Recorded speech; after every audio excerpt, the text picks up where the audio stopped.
Welcome, colleagues, to another episode of our summer rerun series, Liz and Helen Make Mistakes. Today we're talking about the X-Files Season 2 episode Aubrey. This is the one where there's the cop who's looking into these murders that look like the same murders that were done decades ago, and she's trying to figure out what's going on, but it turns out she's committing the murders because she's the biological granddaughter of the murderer, and that's how these things work, apparently. In the episode, the cop who's investigating this and also committing the murders says that she has a dream about the killer, and she's telling Mulder and Scully about this dream that she had because Mulder thinks maybe, she learned some details about the case at some point when she was younger, and there's going to be some useful information in there. And one of the things she describes is this photo of a distinct monument where there's like a circle and like a spear thing sticking up behind it, and she sketches it. And Mulder recognizes this as the Trilon and Perisphere from the 1939 World's Fair. So I wanted to share a little bit about the 1939 World's Fair with you, or rather a event that happened concurrently at the time. That's how concurrently works. Yes, that's what it means. Anyway, so I started reading about the 1939 World's Fair, and at first I was like, this is not that interesting. I read about, the price of the meals, and they were $2.50 for a meal, which was like $50 today, and people complained.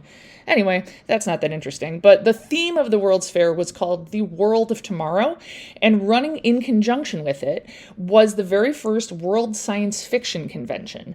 So I thought that was pretty fitting, given that we're talking about the X-Files. And it was called Nikon 1 later, because this is all happening in New York City.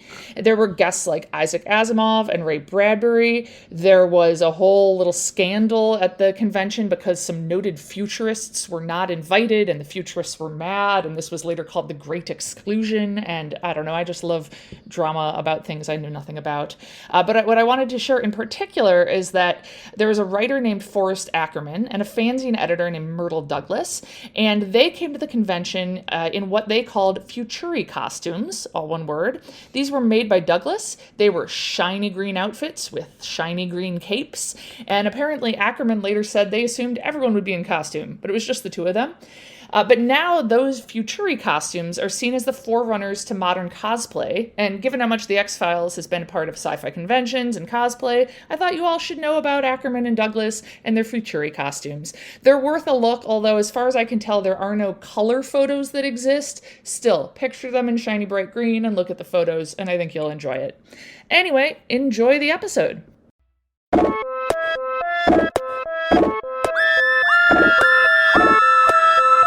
I'm Helen. And I'm Liz. And we're sisters, Scientists. and lifelong X-Files fans. And this is We Want to Believe. All right. Let's begin. Welcome back. I don't think I have any updates. Okay. You have an update, I have though. a story. You have a story. Yes. I have a story. And you told me it, but I've already forgotten it. So Perfect. there we Great. go. And All then right. you watched the episode, right? It was your Yeah. turn? Okay, good. 'Cause I don't even remember what it is. I know it next week. Next week is Irresistible. Yes. Yeah. And I keep thinking about how next week is Irresistible. And every time I think of that, I get the Beyonce song Irreplaceable stuck in my head. Oh, see, I was going to think you might be thinking about Simply Irresistible by Robert Palmer. Oh, sure. I don't think I know Irreplaceable, or at least I don't know it by name. Okay. Yeah, it was real popular in like 2010-ish. Okay. 2009, somewhere in Yeah. there. Maybe I wasn't paying attention. I don't know. Yeah, I I remember. feel like I knew like very early Beyonce, and then I've listened to her newest album a ton, and then there's like a big gap in the middle. So Interesting. Mine extends up until about 2014, and then I lose track of her pretty much entirely, except for like Formation and right. Yeah, obviously. although I don't know what album that was from actually. Lemonade, I think. And Yeah. I don't know when that came out either. So Yeah, I don't know exactly when it came out. Yeah. I know there was a drive to Platteville when Formation came out. And I don't think I had unlimited data yet, because I noticed when I just played it over and over on YouTube on my phone while I was driving so I could listen to it. So nice. yeah. So yeah, her latest album is really good. Good. Renaissance. Yeah, it's really, really good. Yeah. I know a few things from that. Yeah. All right. So yes, I had the episode. Yes, great. What's that? Were you going to I say said something? great. I'm trying to remember what it was because I know we talked about it last week, and I'm just trying to see if I can remember anything. I want to think about it this way before you tell me. Red Museum, the last one you had, was Uh-huh. it seemed like a standalone episode, but it became a conspiracy-ish. Then I had a standalone, and we know what's coming up next. Irresistible is like Kind of. kind of. I mean, mostly it's not part of the grander conspiracy. Right. And so I'm like, we haven't had anything with like a monster in a few episodes. So did yours have a monster? No, it didn't. No. Huh. Mm-mm. So this God. was a standalone. Aubrey is the name of it. Oh my God. Yes, yes, yes. Mrs. Thibodeau. Is Mrs. Thibodeau in this one? Yeah. For some reason, that last name stuck to me, and occasionally I'll see it out places. I don't know, on document. Where am I seeing last names? I don't know. And I'm always like, oh, Mrs. Thibodeau. Yeah. Yeah, yeah. So talk me through this. This is another one of those crimes being committed over centuries, or not centuries, decades ones. Yes. Another favorite theme. Yeah. Yes. And it was actually, there were a few things in it that were perfect for me to analyze. Oh, fabulous. So, yeah. Yeah. So we start, and there's like a busy police station, and we can hear a guy saying there was blood everywhere. Whoever killed her was a real psycho. And like everyone's kind of like running around looking super busy. And we see one lady sitting at a desk who looks concerned or sketchy or something, it's clear there's something going on. Concerned or sketchy, I feel like are real two different things, but that's okay. No, I feel like don't worry about it. Then I'll look concerned or sketchy. So. Speaking of the word sketchy, I know you know this story, about how I had a student in one of my intro classes use the word sus, and I was like, what does that mean? Yeah. And she went, oh, it's like how you guys would say sketchy. Oh my God. How us guys, huh? And I have a vague feeling of like being aware of when I noticed people saying sketchy. Like I feel like when I first moved up to Wisconsin, I was like, we're saying sketchy now. Like I don't feel like I said it in college. Yeah. Yeah, I did, but I was in college. You're younger than me. Moved into Wisconsin. Yeah. Yeah. Yeah. That's, oh my God. Okay. Yeah. I'm just, youth. Yeah. So she walks into a guy's office. We learn his name is Brian. And wants to talk to him. And she says, you didn't show up last night. She had made dinner, so he missed some sort of plans with her. And he's being kind of a jerk about it. And he gets a phone call. And so he kind of is ignoring her and on the phone. And she hands him a note that says, I'm pregnant. Oh, okay. And so he gets off the phone and rips up the note and hands her an address of a motel so that they can talk. Okay. Yeah. So, and this are they both employees of the police station? Yes. Okay. Yes. So then we see her entering the hotel, or like about to. She's at the door, and she's hearing whispering or voices of some sort, and is looking scared. And then headlights kind of shine in her face from a car pulling up. And then we see flashes to some guy driving in the woods and possibly burying a body. And then suddenly we see her again, and she's in the woods, and she finds some sort of badge in the dirt. So it's like she was digging. So just all sorts of just like images, like flashing quick. Like we see this, like it's not connected. Yes. Okay. Right. Yep. And so she has like a badge of some sort in the dirt and is looking around like confused by how she got there suddenly. Okay. And then yeah. So then we see Mulder and Scully looking at dental records and talking about whether or not they match. And apparently they belong to Sam Cheney, a former agent, an FBI agent. Oh, okay. Who was famous for investigating serial murders in Aubrey, Missouri. Oh, Aubrey is the town. Okay. Yes. I thought it was going to be a person's name too. I knew the name Mrs. Thibodeau, and then I know the main woman in it is named BJ, right? Yeah. Because there's like a dumb joke about that. And And so I was like, but who is Aubrey? But now we have our answer. It's Okay. the town. Yes. Aubrey is the town. Okay. Yep, in Missouri. And Mulder says that he and his partner disappeared in the 40s and that his remains hadn't been discovered, except for recently by Oh. Detective BJ Morrow, who is Oh, okay. the woman that we saw. Yeah. Yeah. So her seeing that badge would have been Sam Chaney's badge. Mhm. That was him. Right. He found. That BJ just randomly dug up in the dirt Yes. in the forest. Okay. Yes. So Mulder is confused by how she suddenly ended up in a field with the remains, which is a Yes. fair Yes. Yeah, point. absolutely. And so then we see them at the crime scene talking to her. And she says that she knew to dig there because she saw a dog digging, which I feel like... Can I just say that, like, if every time I saw a dog digging, I was like, I should dig there? Like, I don't know. I'd be digging all over my backyard right now. I will mention this, yeah, that my dog, I don't know, we were like, should I talk about this? Nah, now I'm talking about it. Yeah. My dog had to have his back leg amputated this past week. It's been pretty tough. He's healing, he's doing well, and I watched a video of a dog, a greyhound that lost his front leg digging in the sand, and he did such a good job. And I was just like, if I saw him digging, I would be like, I guess I don't think I would think I should dig under there. I just felt very proud of him. And yeah, I mean, I don't know, like don't dogs dig like, didn't everywhere. Rufus dig up under your flowers so he could lay in the dirt and like, yep.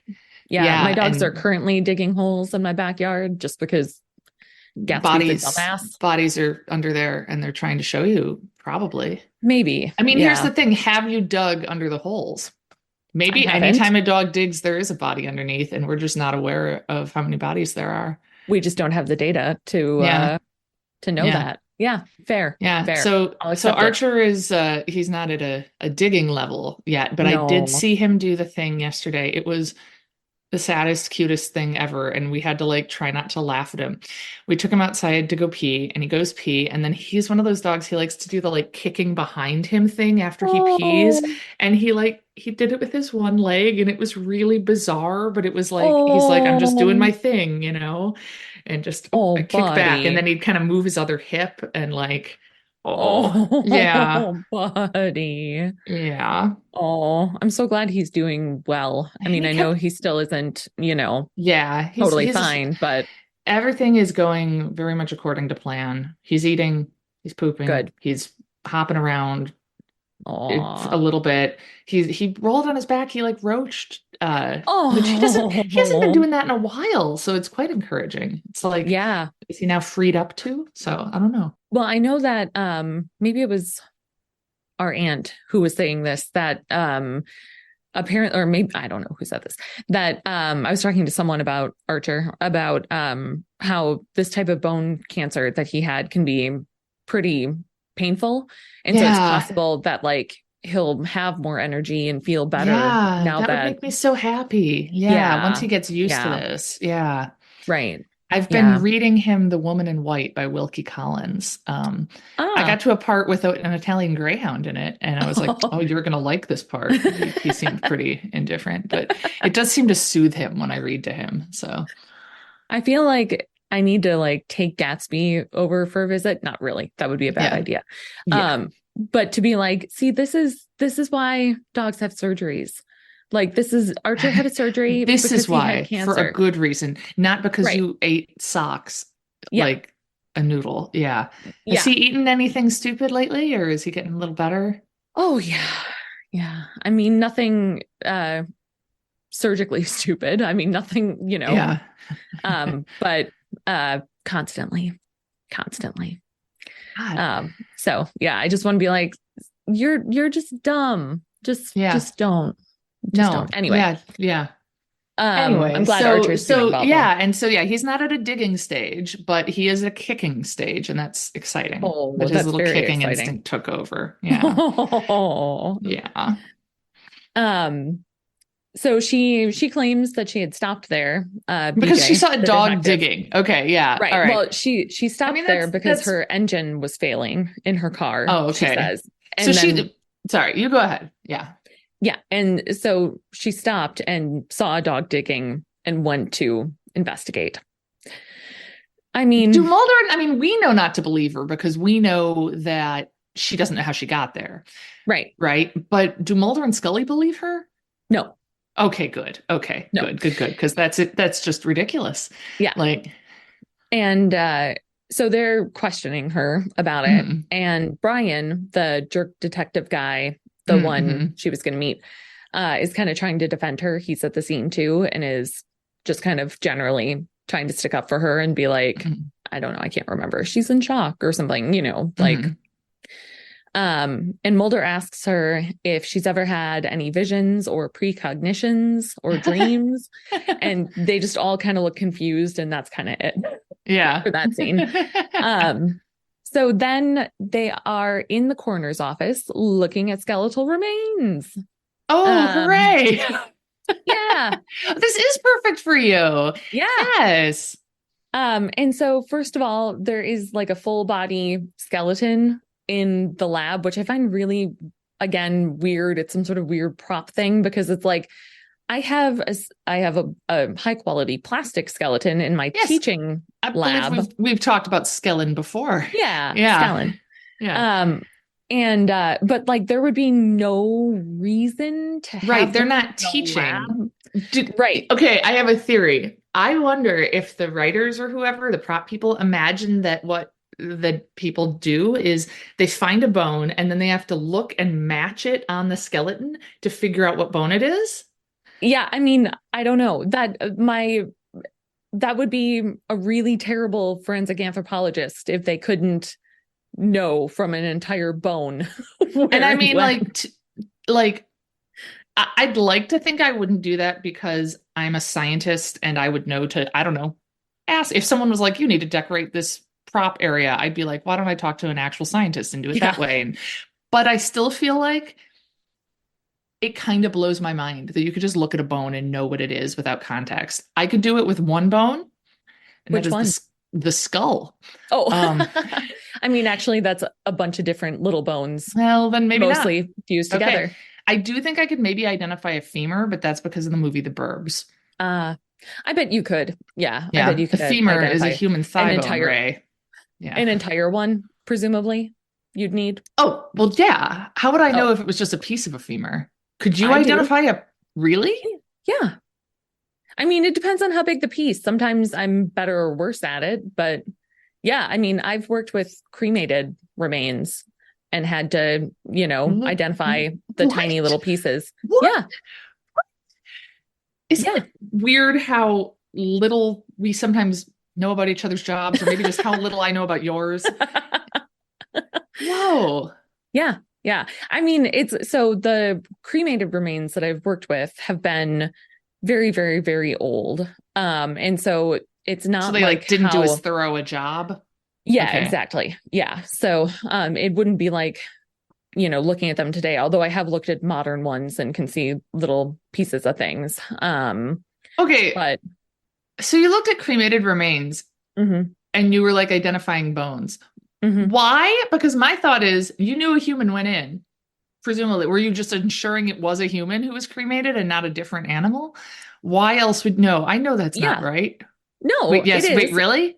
I mean, partially, right. So you have some remains in, say, a pot of some sort.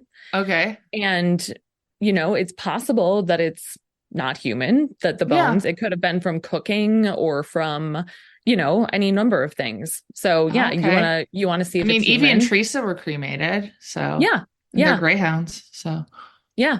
Rufus, we still have Rufus's remains. Yeah. So and like time passes, things get displaced, and you're like, hey, what's in this jar? Or whatever. Oh, like why I was looking at them? Yeah. Oh, like people hadn't done a full evaluation okay. of them prior. So okay. Yeah. So all I right. was. You weren't just like, is this a horse?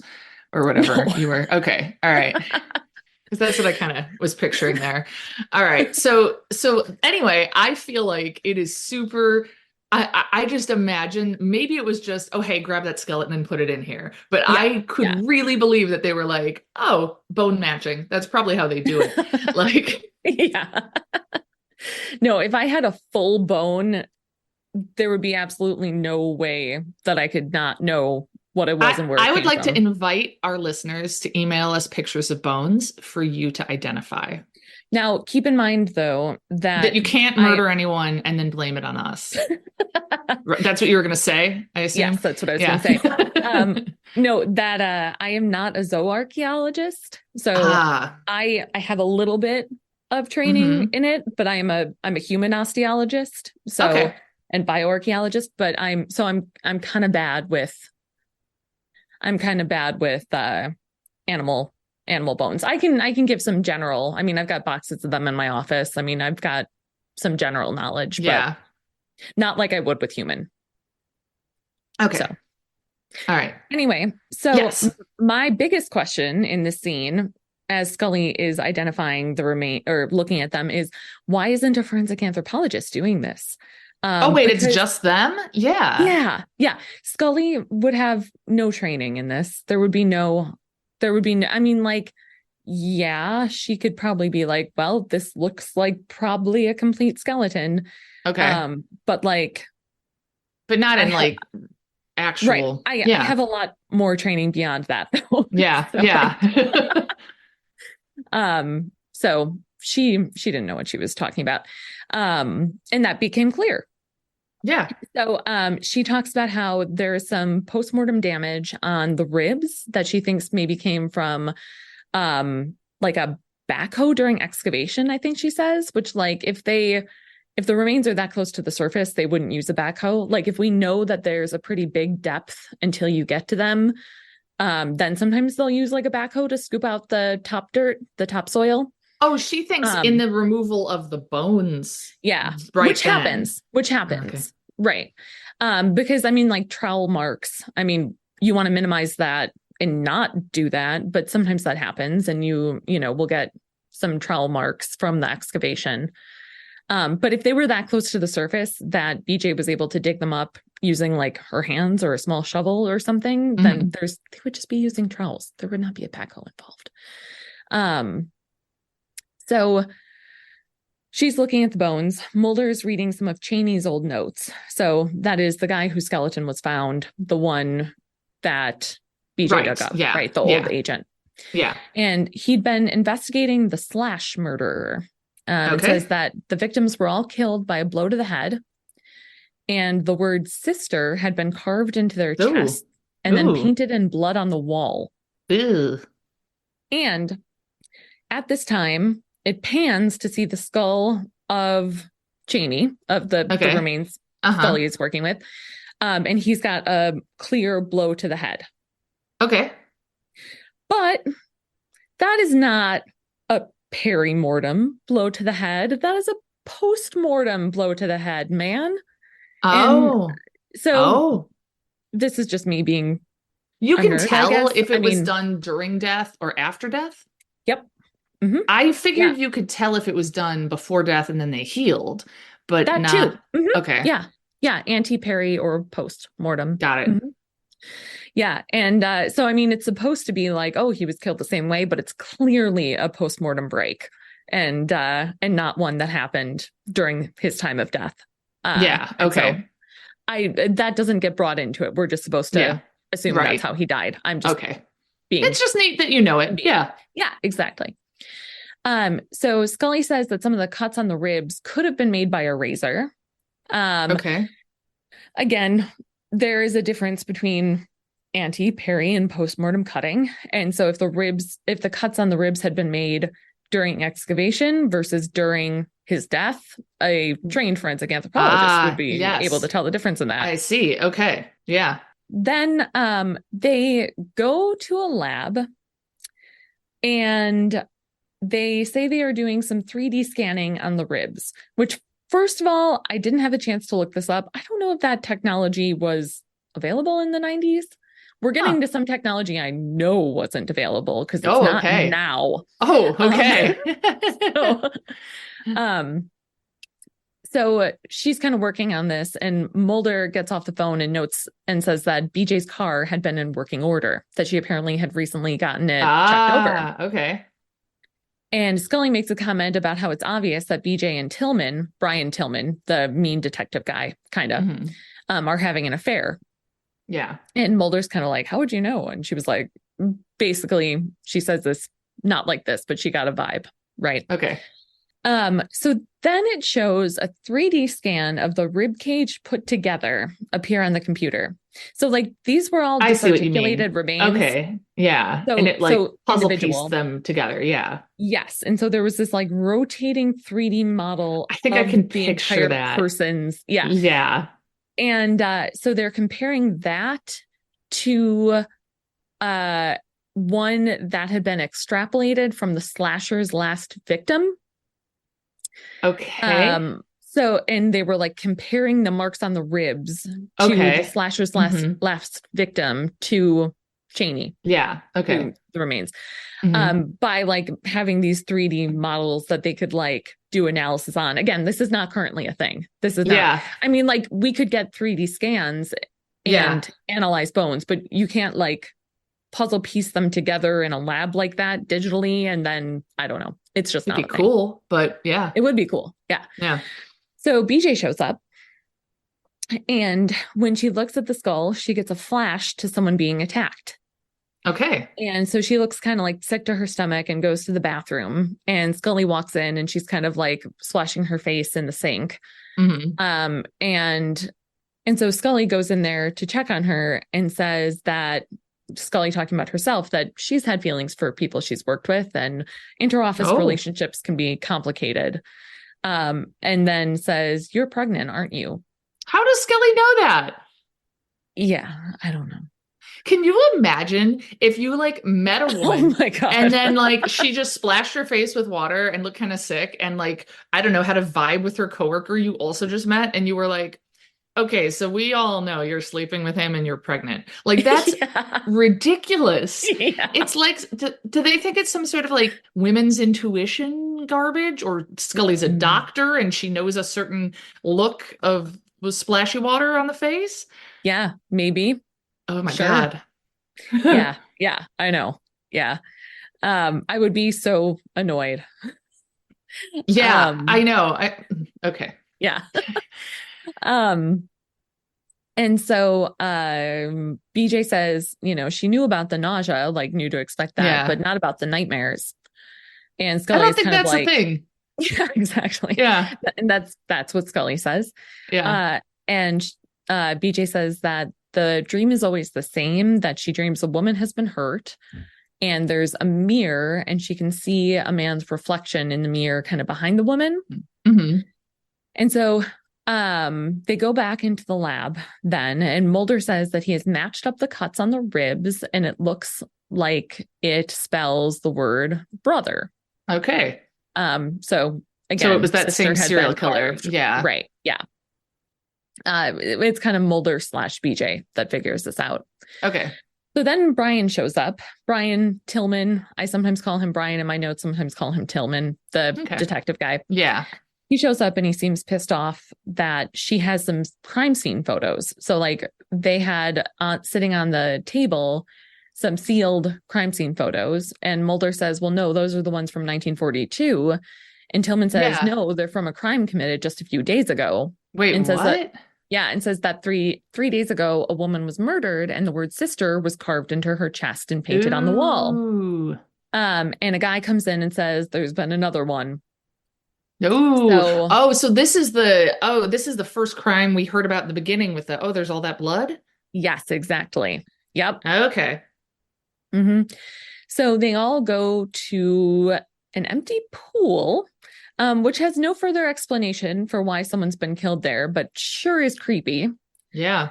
And BJ looks at her and says, oh my God, it's her. It's the woman in my dream. Oh my God. Yeah. So then we see Mulder, Scully, and BJ talking at a park. And she's kind of like, we see some footage of like a woman playing with her daughter, and she's kind of talking about how she doesn't know if she wants to keep the baby or not. That she kind of never like thought much about having kids, but then she always wanted to be a detective, and that her dad was a policeman. Okay. She also says that the guy in her dream has a rash on his face and intense eyes. Okay. And she can see, and this actually, it's occurring to me just now that this part never gets brought up again, that she can see a picture on the wall. And so Mulder asks, like, can you draw it? You know, the picture you can see like in her mind's eye from the dream. Uh-huh. And Mulder says that it's a symbol for the 1939 World's Fair. And like, I know this picture. It's like a Do you? triangle and a circle. I remember this from the episode. It suddenly came back to me, maybe in Really? a vision, precognition. No, it's like I remember she draws it and it's like a triangle with like a circle on it or something. Uh-huh. Yeah. Yeah. I think I could be wrong, but I think I remember it showing up in Mrs. Thibodeau's house. I know we haven't even talked about her yet, but in the background in one of the scenes in a really? photo. Yes. I haven't seen this episode in decades, but I watched it a lot back then. I've seen it multiple times. And apparently it's like kidding. coming back to me in pieces and flashes. I was just digging, a dog was there, and then I pictured this episode. No, but like no, it's like as we're talking about it, I'm like, wait, because I remember thinking, well, those are just two shapes. How could you recognize that's the symbol of the World's Fair from the 30s or whatever? That's absurd. I think that's in Mrs. Thibodeau's house. Okay. All right. I think. Yeah. Okay. And I don't even remember who she is. I just remember it's a lady. Yeah. So I believe that. When I was watching this episode, there was kind of a glare behind me. So like some of the okay. stuff, So I you had might to have missed it. Yeah. lean in. Yeah.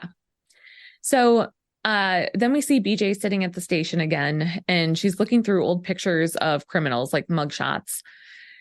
And Tillman comes in, and he says that he's willing to go with her to the appointment. What a good guy. Okay. And she says she's not.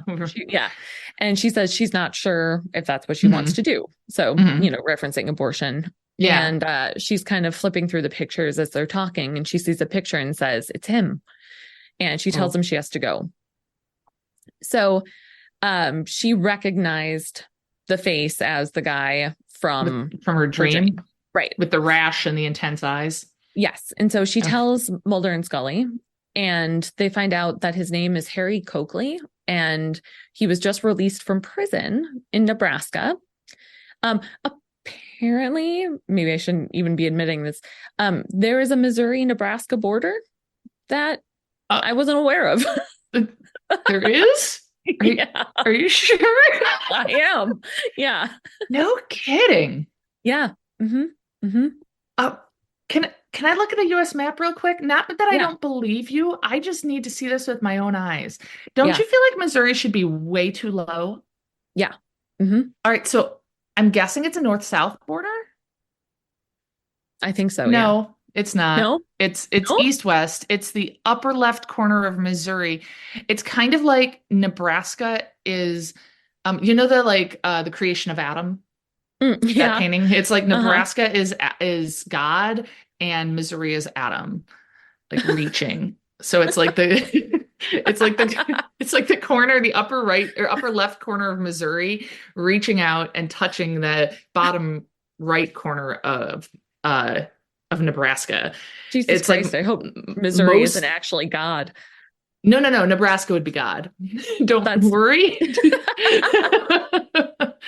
That's first of all, Nebraska is just way further south than I pictured. I think that my concept of the Dakotas is it's hazy at best. And I think that's what's getting me, because I know that we drove once through from Illinois to Iowa to Nebraska. And so in my head, Iowa and Nebraska are sort of lined up, except I always pictured Nebraska a little bit higher, but it's actually lower, which is Iowa. Yes, than Iowa. Iowa shares a border with South Dakota. Huh. Yeah. See, and this is where everyone should be like, Helen can identify a tiny fragment of a bone, but I don't know where Nebraska is. So. I mean, If it were your job to know where Nebraska was, I'm sure you Yeah. would do it, But I like bet neither of us have jobs where we have to know where Nebraska is. no, I bet And Adam does. I bet your uh husband, Adam, maybe knows. or okay, look, yes, I'm confident he does, but I also think Yeah. it's possible that he would say what he always says when I ask him a question about anything related to history that isn't his field, which is that's American history, who cares? Because he does European history. So yeah, Yeah. if I ask about events in American history, he even if he does know them, I think his like guiding policy is why would we talk about this? Who cares? Um, so I still kind of want to give him a blank map and see what he does with it. Maybe Yeah. I'll do that with I, him and with my mom. Our mom is visiting me tonight. yeah. That would be a fun game for Yeah. me and no one else. I So, think we should and do this you. at the holidays and then we can all get real competitive about it. Yeah, I like it. And it'll be a Yeah. way for us to get competitive without accidentally hurting ourselves or each other. Like, I feel like we were doing leg wrestling once at your house Oh, at some yeah. party and I hurt our father. Oh, Yeah, yeah. so like, That's right.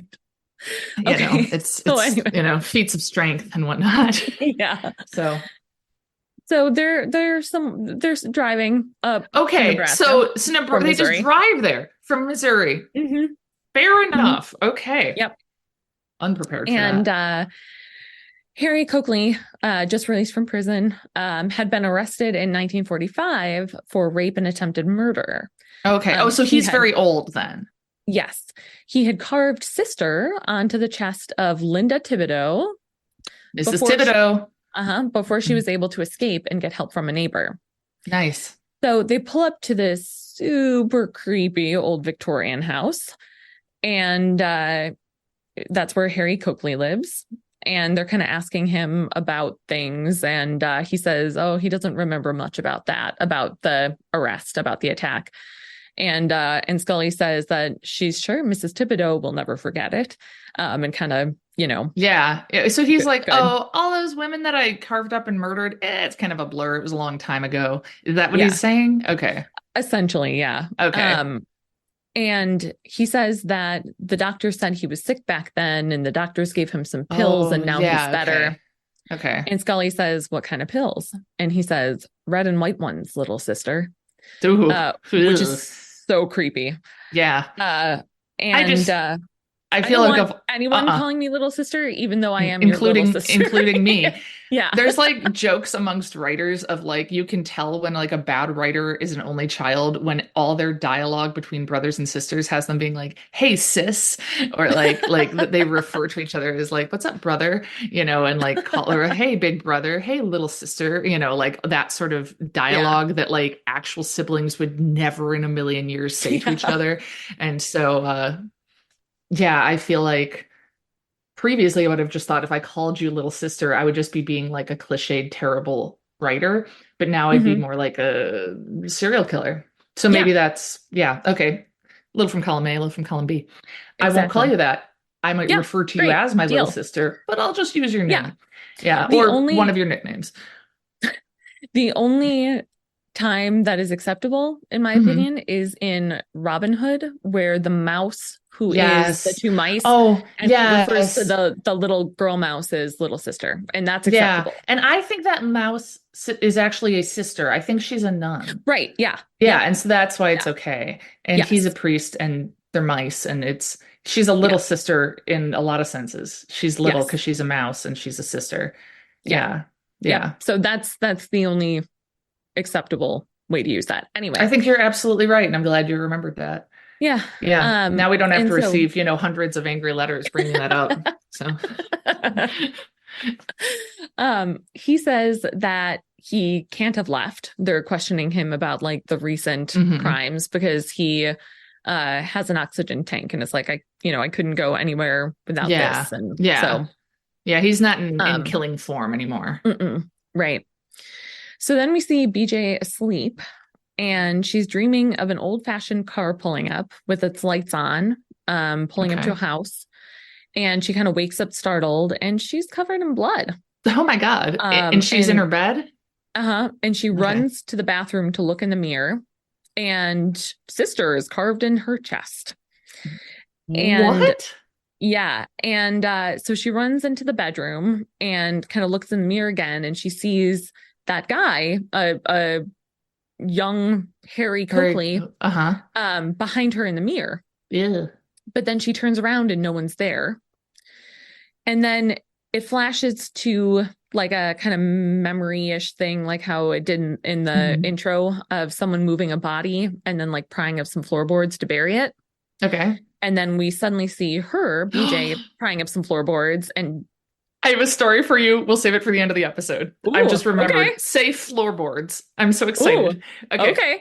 Okay. Um, and and looking all kind of out of it, and there's like people being like, oh, I don't know what she's doing here, something like that. Hmm. And then Tillman and Mulder and Scully show up. And she's upset and crying and saying, he's here.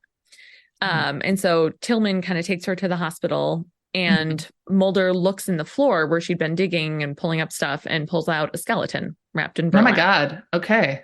In her house. I don't know where she was, because Okay. there were like other people that seemed annoyed. So I kind of think she might have been at like someone else's house. I don't know. Can you That was a imagine if little a unclear. woman is like in your house and she's covered in blood and she's digging up your floorboards and you're like, well, this is an inconvenience. Yeah. Like, um, so then it shows her at the hospital, and she says that Coakley was in the room, that she was sure it was him, and he looked just like in his picture, like his mugshot. And yeah. so Mulder and Scully are kind of like, you know, a young Yeah, Coakley, that like doesn't make they're sense. seeing Yeah. the problem Yeah. here. Yeah.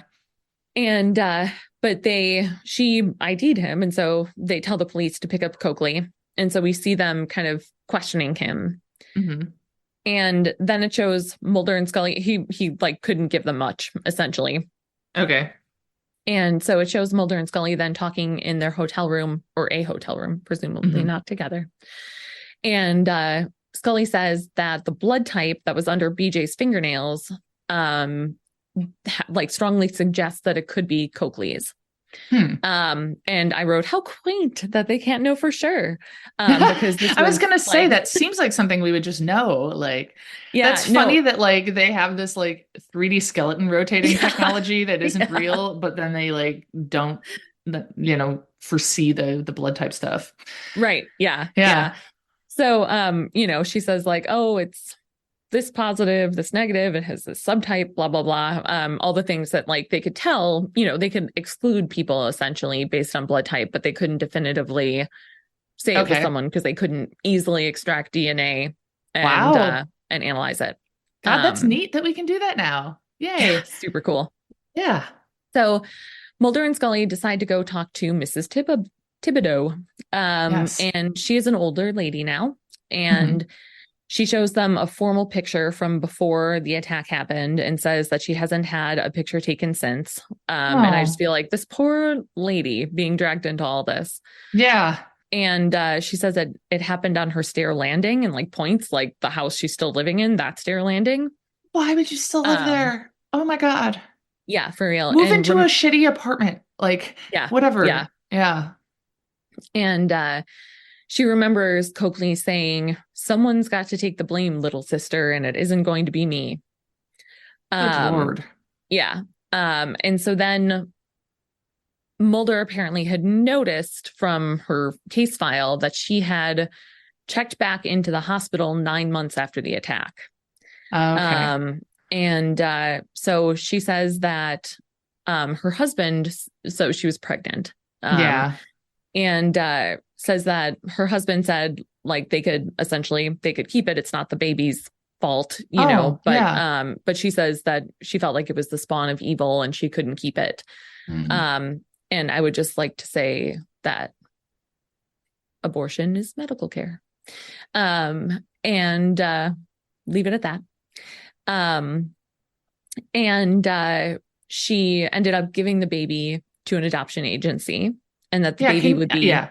It absolutely is. what? Sorry. I'm just thinking, Oh, yeah. imagining like pregnancy seems so intense when it is like Yep. the wantedest baby in the world. And Yeah. then to imagine, okay, right. Yeah. We don't need to go down the whole thing. We Right. know where our beliefs lie. And Yes. And we're if that pro-choice. was, yeah, we are If anyone pro-choice, else doesn't and know if you where are our beliefs listening lie. to this and you're thinking, oh, but not it shouldn't, if you're thinking that you shouldn't be pro-choice, A, you're wrong, and B, I'd be happy to educate you if you're not a dick about it, and we could talk and see if you're a dick about it. Just stop listening to our podcast. Yeah.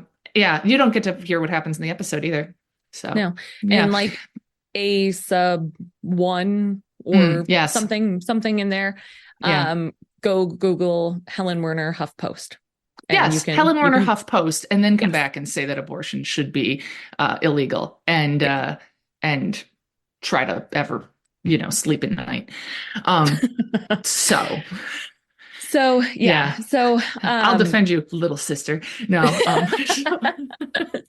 sorry, I'm I just just gonna seemed like pretend I'm that mouse every time. Yeah, okay, that seems fair. Yeah. Yeah. No, I just remember me getting into it, and the vast majority of comments in that article are super nice, but like one or two people said ignorant stuff, and I just was like going scorched earth, like asking people how they slept at night and whatnot. So, anyhow, so poor that late Mrs. Thibodeau. Yes, poor Mrs.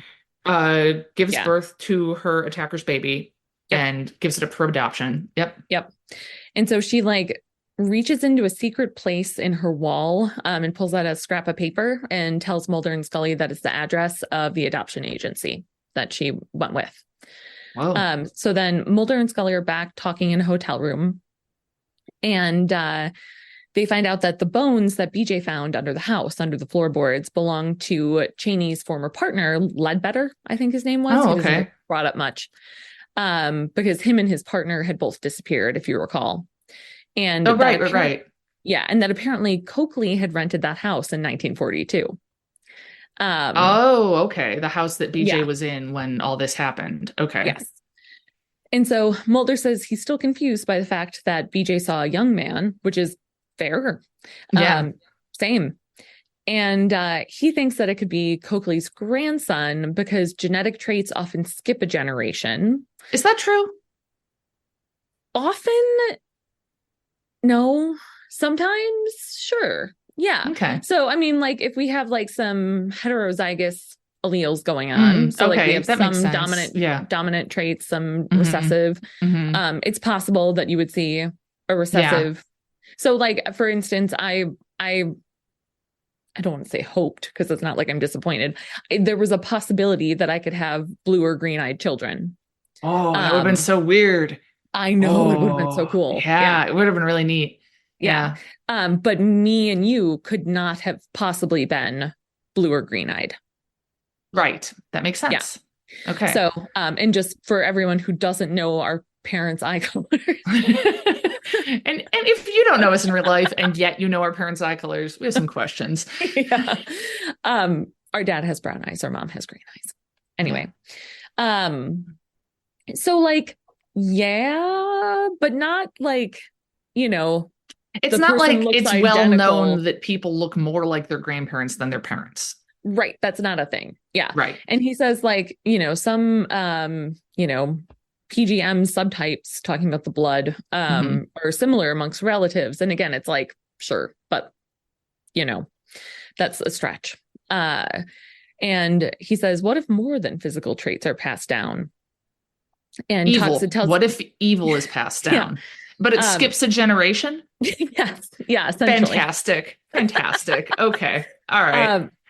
And the evil is so he thinks there's a gene that's evil? I mean, not directly. Or just not literally a gene, but more of a general spooky vibe that is encoded somehow and yes. Or whatever. Mm-hmm. Okay. All right. Yeah. And I do believe, if I recall, that that's correct. Kind of, yeah.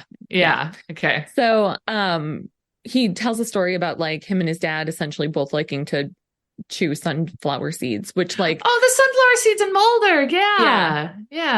And Scully says that behavior and upbringing can also influence this. Like seeing your dad eat sunflower seeds. Yeah, I feel like that's a weird take to be like, me and my dad like the same snack, therefore it's probably Coakley's grandson.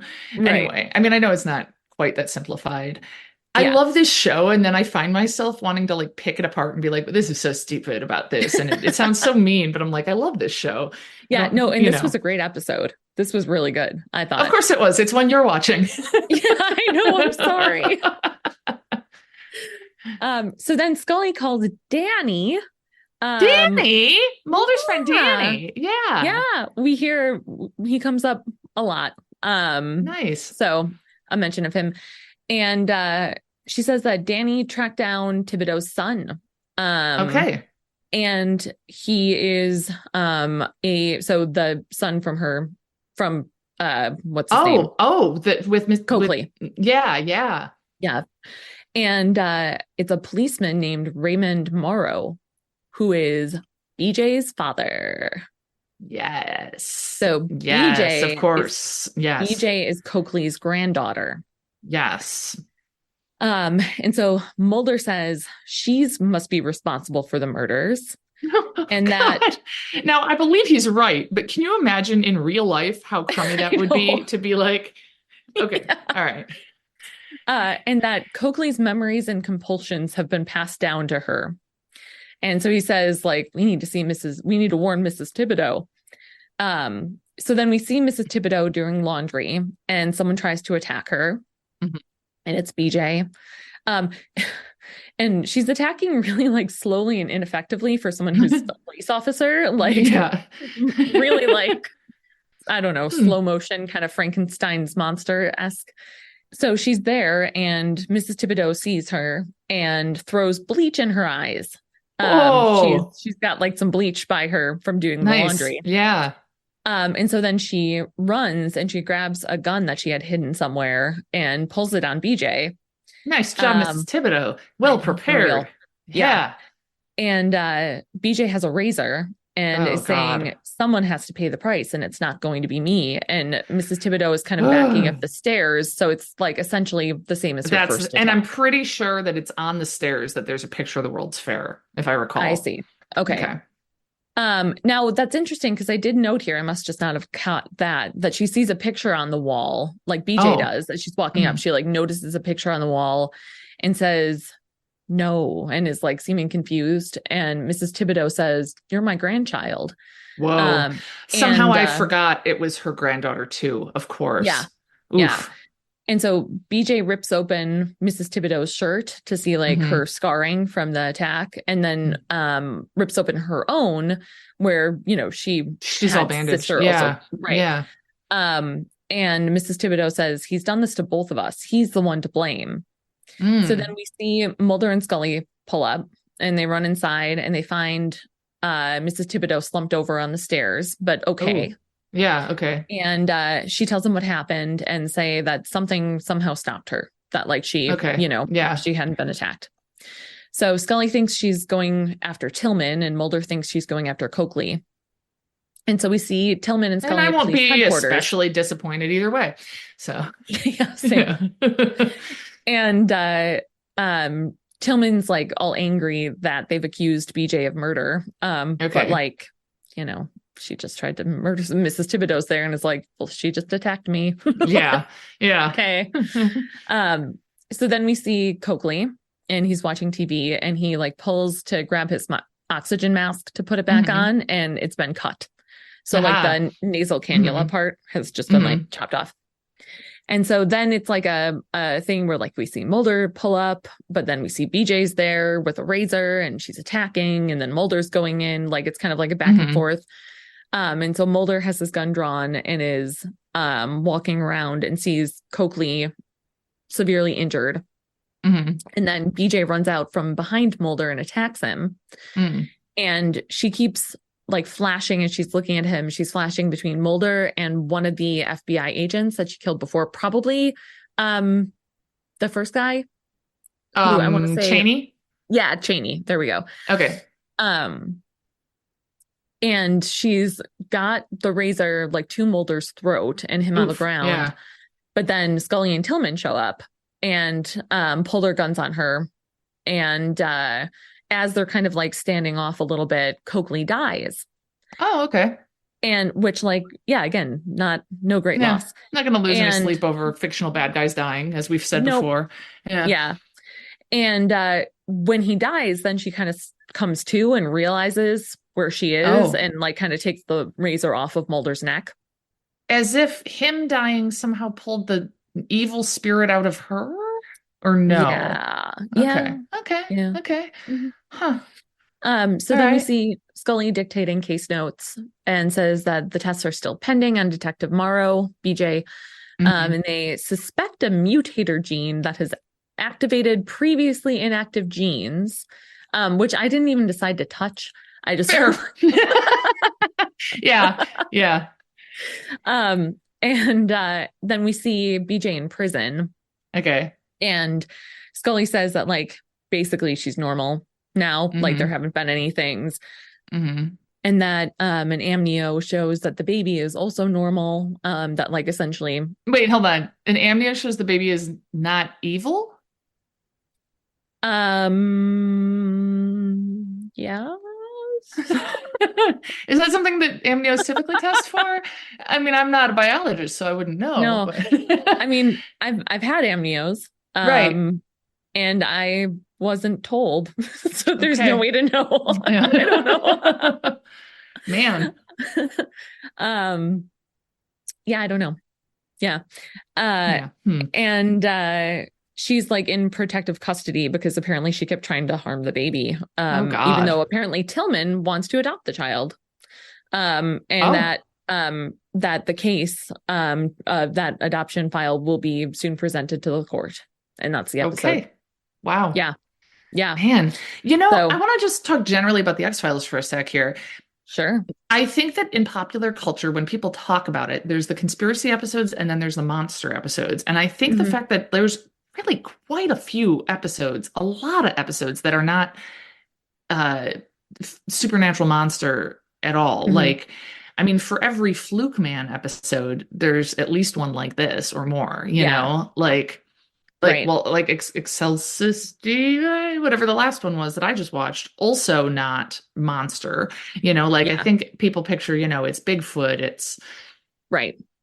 And I mean, to Mothman, be clear, whatever. there's like clearly some unexplained Yeah, it's not that stuff. it's not supernatural, but it's all Right. human. It's Right. like it's Hmm. not a Hmm. literal other monster thing. Yeah. Yeah. Yeah. Hmm. Yeah. Yeah. Um, It's so yeah, interesting. next Yeah. up is Wow. Irresistible. Ah, And if I maybe we could should sing watch better, it I would start. together, whether it Right. is whether That's it what we talked is about, right? literally well, given the dog events, if we're not able to literally Oh, do it in yeah. person, we could do it on Zoom, watch it together and Yeah. then Oh, record. that's true. So, Yeah. yeah. It would be like Mystery Science Theater, but worse. Yeah. You had something you wanted to say about floorboards? Yeah. Yes. Okay. So I think I told this story on the podcast before, so I'm going to Hmm. tell it, but I'm going to be quick. When Helen and Zach were living in an apartment and they were moving out to the house that they bought, I was helping Helen pack up, and she had a like fireplace that was just like a picture of a fireplace with like you could pull the front of it off. And so you remember I made that code that I put in there on a piece of paper. Yes. It was just like a letter switch code that said there were spirits in the floorboards because I thought that sounded spooky. Yeah. And And also that and apartment was probably haunted. Yeah. right, yes, I know we've Yeah. talked about how Yeah. it's probably haunted. And so I created an email account, mysterious ghost code 7898, and I put the email on there and I said, if you can solve the code, then email the solution to this email address and you'll get the treasure.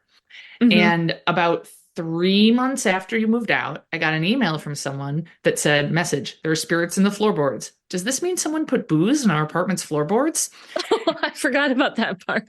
And so then I wrote back and I quote, you're very wise in decoding, though incorrect in interpretation. Perhaps the spirits are more metaphysical than liquid. Perhaps the mysterious ghost just thought it sounded cool. You will discover treasure soon.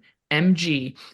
And then a month later, a magical treasure will be delivered to you soon via email. Please check your junk and spam folders in case it gets sent there. It may be from Starbucks, but it is not spam. Woo, MG. And so that's where it ended. I never got a response back. And then at Yeah. some point, months after that, I was unable to get into the email because I forgot the email. I didn't forget the Mm, password. I forgot what I made the email. And sure. so I just was like, well, without knowing that, what can I do? Well, Helen, a couple days ago, I get an email to my main Gmail account that's like, your account, Mysterious Ghost Code 7898, is going to be shut off due to inactivity. It's Oh my been gosh. 13 years? No, Yeah. 11 years. Uh, It's the end of 23. I did this in the end of 11. no. 12 years. Yeah. Yeah. Yeah. hmm Um, Whoa. and so I was like, okay. Oh, and it was, it was winter, spring of 2012 when I was emailing the solver of this. hmm Um, and so at that point, once I knew the email, I was able to guess the password. I went in and I had a response from that guy No that way. at the end of 2012, that's all the time it took me to forget the email. He writes, I just now found the gift card email. Thank you so much, mysterious ghost. Oh, And so then I decide to Google him to see if we have any friends in common or yeah. anything.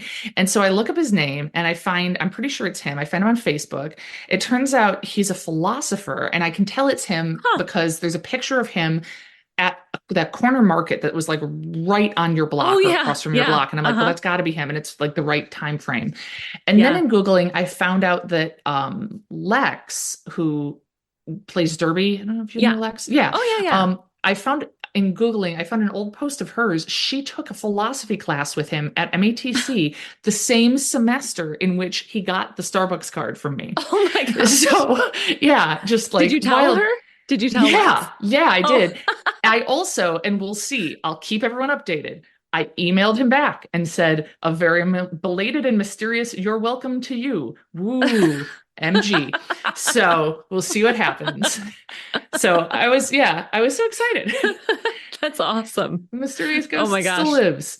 Yeah. 7898, right? Yes. Or Yep. Yeah. okay. Mysterious ghost code 7898. Yeah. Ah, got it. Yeah. That's awesome. Yeah. Um, So then you have a listener story. yes, I do. So last Friday night, I'm not gonna, again, this is where I would start singing that Katy Perry song, but I won't. Oh yeah.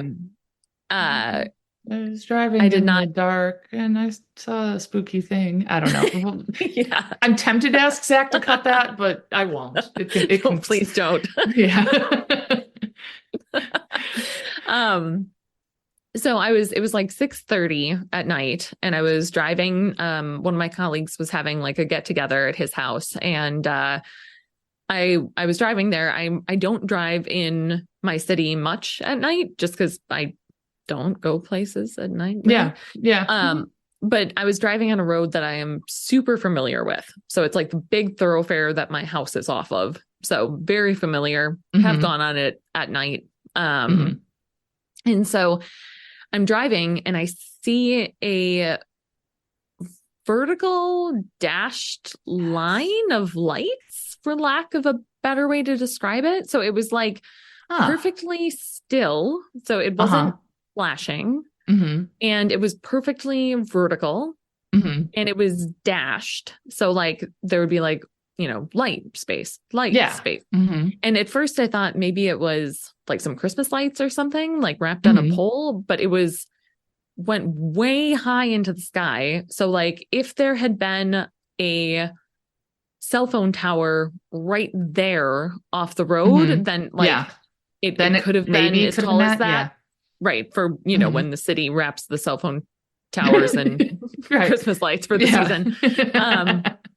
But there isn't. There's just houses there. Okay.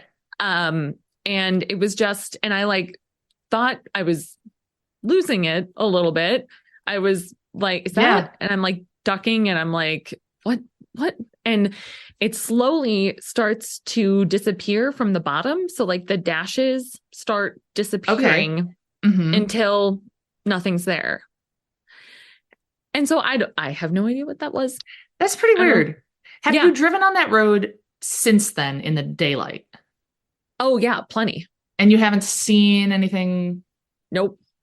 weird. No. I don't know. And I mean, I Okay. was on that road coming home that night. Oh yeah. too. Well, I just meant like in the daylight, maybe you could look Right. for Oh, no. structure or something, like a house Nothing. with a big stick on it. I don't know. Yeah. Well, That's and like, bizarre. yeah, maybe it was a laser, but it was like so perfectly still and And I mean, a perfectly laser would dashed. need to bounce off of something. You would need a medium. That's Yeah. why like you have to clap chalk dust or whatever. You don't see a full laser beam. You see when it hits something. You wouldn't just see a laser Right. go through the air. If it was really foggy, it could have been a laser that was really powerful. But no, how would a laser be dashed anyway? That doesn't actually Yeah. make much Right. sense to me. Yeah. Yeah. That's one of the confusing things. So like maybe some sort of projection. The one time I saw lights in the sky that I thought were mysterious, they were like waving around, and it turned Hmm. out to be that a new Applebee's was open in McHenry. So, and I was like a town over, and I was like, I see these weird lights. What is that about? And it was the Applebee's. So it was a long time ago, but I mean, I Yeah. wasn't a child, you know. Yeah. Yeah. So I mean, Yeah, it was almost weirder because they weren't moving. Like it was just yeah, perfectly still, except for the bottom ones then eventually disappeared. that is intriguing. Yeah, it was Well, really weird. It keep was an eye really, out. really weird. See if Yeah. you get any more And data. then I got like even more freaked out. So then I get in my my colleague's neighborhood, which I had not been in previously. So I was very unfamiliar with the streets and driving slowly. And I turn onto his street and like I was going a reasonable speed. I was, and for some reason, as I turned, and this is insane, and I don't actually believe in this, but I thought in my head, this would be where you'd see werewolves. I don't know why that popped in my head, but I think that, and as I'm turning, there is a person in a black hoodie walking straight down the middle of the road, and I like almost hit her. Oh my and God. Then she just like looks back at me and kind of like gives me like a weird stare, and I kept going. As if you were the one driving on the sidewalk Right. or something. Oh my God. Yeah. Oh my God. Yeah. Dressed all in black, walking down the center of the road. I was like, that is spooky. Such a bad idea. That is so stupid. I just get so annoyed when people don't understand that, like, you have to be careful. I've been hit by a car. It sucks. They don't always move. Don't be stupid. Yeah. Right. Yeah. Yeah. Yeah. But that is really weird. And so we think she might be a werewolf. Oh, I don't know.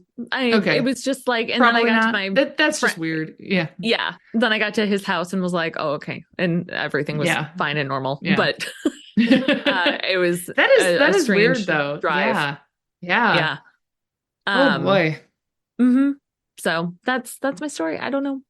Interesting. Well, if anyone has any like theories or anything, let us know. Please. Yeah, I have no idea. I don't think it's aliens. I mean, I feel really confident of that. Do you think it's werewolves with the light? Maybe with their, how would they? Yeah, how would they do that? I mean, maybe something, because you know how like they're activated by the moon. Maybe something about the sun's light reflecting off the moon, and then they'd use light to make it power. Yeah. Yeah. So that's our working theory. Yeah. Right. Werewolf light tower. Okay. Yeah. Yeah. All right. So that's it. All right. Until next week. Yep. Bye. Bye.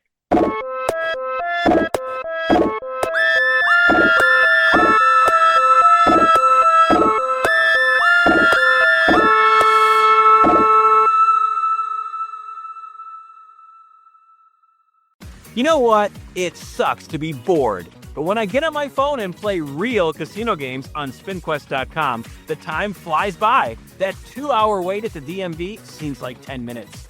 Play your favorite slots, live blackjack, live craps, with a live dealer. New players, $30 coin packs are on sale for $10. Play SpinQuest.com and you'll never be bored again. SpinQuest is a free-to-play social casino. Void where prohibited. Visit SpinQuest.com for more details.